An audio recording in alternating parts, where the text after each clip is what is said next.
तो दोस्तों आज हम फिर से आपके लिए लेकर आए हैं देश दुनिया की तमाम ताज़ा बड़ी खबरें। सबसे पहली बड़ी खबर में आपको बताएंगे कि पाकिस्तानी महिला सीमा हैदर के विरोध में उतरे सचिन मीना के गांव के लोग सीमा हैदर को जासूस बताते हुए वापस पाकिस्तान भेजने की मोदी से की मांग। अब सीमा हैदर का रहना ग्रेटर नोएडा में हुआ मुश्किल। वहीं आपको बताएंगे दोस्तों कि स्कूल में जय श्री राम का नारा लगाना छात्र को पड़ा भारी, टीचर ने कर दी पिटाई। वहीं आपको बताएंगे दोस्तों कि कमरे में आपत्तिजनक हालत में पकड़ी गई सीमा हैदर।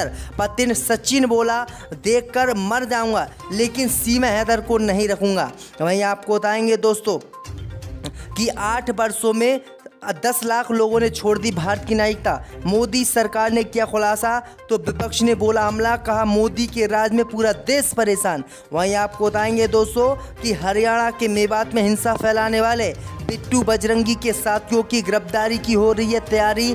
8 टीम हुई गठित, हिंदूवादी संगठन मैदान छोड़कर भागे। तो दोस्तों सभी खबरों को आपको एक एक कर बताने वाले हैं। वीडियो को लाइक कर चैनल को सब्सक्राइब कर दें। इसी बीच पर तो दोस्तों अगली खबर की ओर तो सीमा हैदर के विरोध में उतरे रबुपुरा के लोग सीमा हैदर को आतंकवादी बताते हुए गांव से निकालने का किया ऐलान।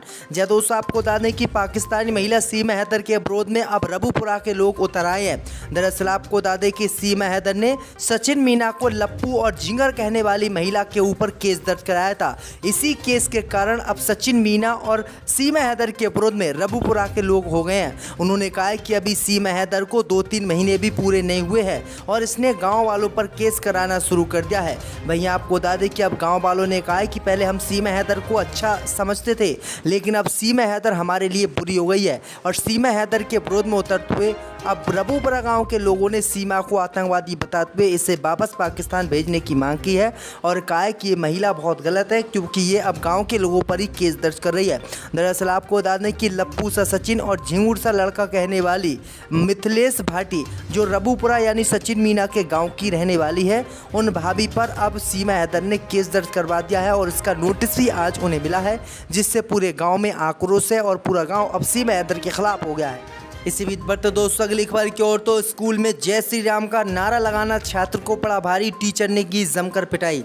जब दोस्तों आपको बता दें कि उत्तर प्रदेश के ग्रेटर नोएडा के स्कूल में 11वीं क्लास के छात्र की पिटाई का मामला सामने आया है। आरोप है कि पीटी टीचर ने छात्र को पीटा क्योंकि वो कथित तौर पर स्कूल में जय श्री राम का नारा लगा रहा था। पीड़ित के परिवार ने आरोप लगाया है कि स्कूल वालों ने उन्हें धमकाया और छात्र को स्कूल से निकाल दिया। आज तक से जुड़े मनीष चौरसिया ने मामले पर रिपोर्ट तैयार की। घटना 14 अगस्त की है। पीड़ित छात्र का नाम लक्ष्य शर्मा है।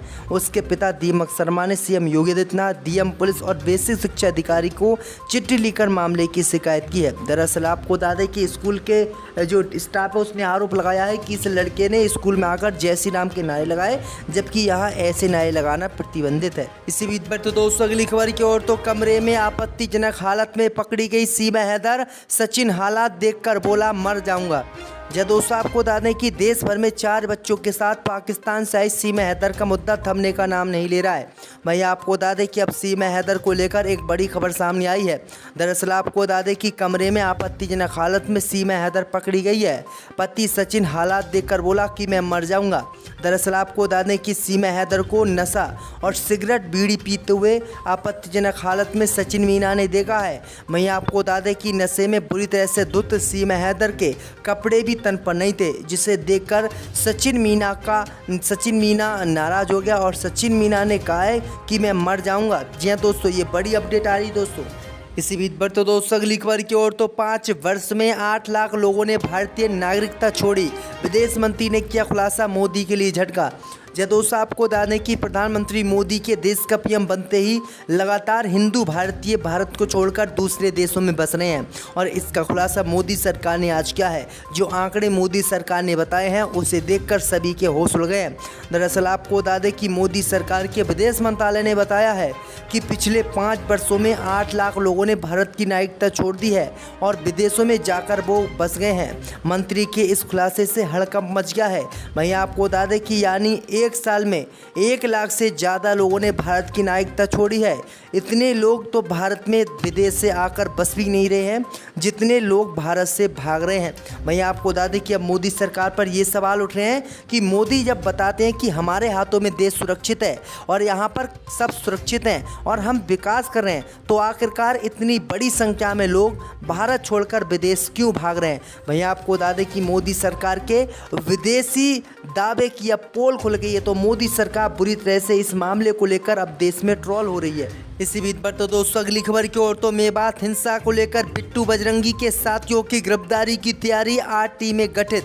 जय दोस्तों आपको बता दें कि हरियाणा के मेवात और हिंसा मामले में फरीदाबाद से गिरफ्तार हुआ बिट्टू बजरंगी को अब क्राइम ब्रांच ने जेल भेजने की बात कही है। इस बीच खबर सामने निकल कर आई दोस्तों कि 1 दिन की रिमांड के बाद बिट्टू बजरंगी ने इस हिंसा को लेकर खुलासे कर दिए हैं और उसने कबूल कर लिया है कि उसी की वजह से हिंसा फैली थी। वहीं आपको बता दें कि अब उसके साथियों की गिरफ्तारी की तैयारी की जा रही है। जितने भी नाम बिट्टू बजरंगी ने इस हिंसा फैलाने वालों में बताए हैं, अब उन्हीं लोगों की गिरफ्तारी की जाएगी और इसके लिए 8 टीमें गठित की गई हैं, यानी 8 पुलिस की टीम इस मामले की देखेंगे और लोगों को गिरफ्तार करेंगी। इसी बीच पर तो दोस्तों अगली खबर की ओर तो राज ठाकरे ने बीजेपी पर साधा निशाना, बोले बीजेपी वाले और पार्टियों के विधायक तोड़कर बनाते हैं सरकार। जय दोस्तों आपको बता दें कि महाराष्ट्र में विधानसभा चुनाव को लेकर सियासत अब जोरों पर है। इस बीच खबर सामने निकल कर आई दोस्तों कि उद्धव ठाकरे के बाद अब महाराष्ट्र नवनिर्माण सेना प्रमुख राज ठाकरे भी बीजेपी के विरोध में उतर आए हैं। दरअसल आपको बता दें कि भारतीय जनता पार्टी पर राज ठाकरे ने निशाना साधते हुए कहा कि भाजपा पार्टी पहले अन्य दलों के विधायकों को तोड़े बिना अपनी पार्टी बनाकर दिखाए। उन्होंने कहा है कि महाराष्ट्र में हमारी पार्टी को तोड़ने की भी कोशिश की जा रही है। शिवसेना को पहले ही बीजेपी ने तोड़ दिया, एनसीपी को भी बीजेपी ने तोड़ दिया। जो भी पार्टी महाराष्ट्र में अपने दम पर सरकार बनाने का दावा रखती है, उन सभी को जो है बीजेपी सरकार तोड़ देती है। तो ये बड़ी अपडेट आ रही दोस्तों कि राज ठाकरे भी अब बीजेपी से नाराज हैं और वो भी इनके विरोध में उतर आए हैं। कल खुद मांग कर रहा हूँ, अगर गवर्नमेंट बहरहाल छोड़ दे तो मैं समझता हूँ कि इससे यूनिवर्सिटी जो उन्होंने बनाई है उसकी देखभाल ठीक कर सकेंगे। आजम खान साहब के जो लोग हैं पार्टी के, जो उनके ज़्यादा जुड़े हुए हैं, वो कह रहे हैं कि रामपुर में आजम खान साहब ने चाकू को छीनकर कलम दी, लेकिन अब सरकार को ये कलम पसंद नहीं आ रही और इसीलिए कार्रवाई बदले की भावना से की जा रही है आजम खान पर। नहीं, मैं तो ये समझता हूँ ये बात तो खैर सही है करीब, चूँकि भाई मुसलमान यहाँ पर कम से कम 40 करोड़ है मेरी निगाह में। ये चाहे कम बताते हों वो दूसरी बात है, लेकिन मेरी नज़र में जहाँ तक मेरी मालूमात का ताल्लुक़ है, to the best of my knowledge, ये 40 करोड़ मुसलमान इस देश में है। इनको ये पसंद नहीं आ रहा मुसलमान। इतना मुसलमान देश में होने के बाद में ये समझते हैं कि नहीं मुसलमान यहाँ क्या करेगा। तो भाई मुसलमान भी हिंदुस्तान में रहता है, हिंदुस्तान का वो भी मालिक है उसमें।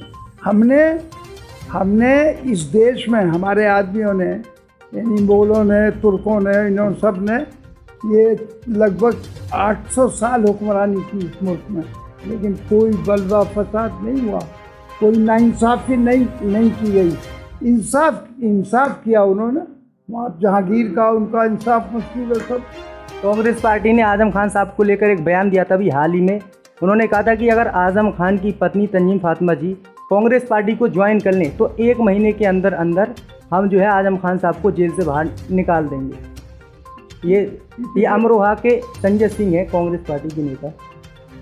तो इससे जाहिर हो रहा कि आजम खान के साथ बदले की भावना से काम किया जा रहा है। इन अल्फाज से या ये जो ऑफ़र आया है, इसका मतलब तो ये है कि इस वक्त जानबूझकर इंटेंशनली या और प्रैक्टिकली ये उनके साथ जो कुछ किया जा रहा है जानबूझकर किया जा रहा है। हाँ। आजम खान के लिए अब पार्टी क्या एक्शन लेगी चुनाव से पहले? भाई अखिलेश यादव और सारी पार्टी उनके साथ है। बेल भी मिल गई है उनके बेटे को, अब्दुल्ला आजम खान को, लेकिन अभी तक 3 हफ्ते का समय भी दिया था कोर्ट ने। कोर्ट का मामला है, हम कोर्ट में के मामले में आवाज़ तो उठा सकते हैं, लेकिन फैसला उनके हाथ में है। ये अगर ये इन्होंने बहुत तरकीब से ये काम किया है कि सारा उनकी सारी यानी मुकदमात और ये कोर्ट के ज़रिए से यानी जुडिशरी में कर दिए। अब जुडिशरी फैसला करेगी, तो इसलिए वो इस तरकीब से अपने आप को बचाए रखना चाहते हैं और उनको छोड़ना भी नहीं चाहते। समाजवादी पार्टी को उम्मीद है कि चुनाव से पहले आजम खान साहब जेल से बाहर आ जाएंगे। हम तो ये उम्मीद करते हैं क्या, और हमारी कोशिश भी यही है कि वो जेल से भी क्या अभी बाहर आ जाए।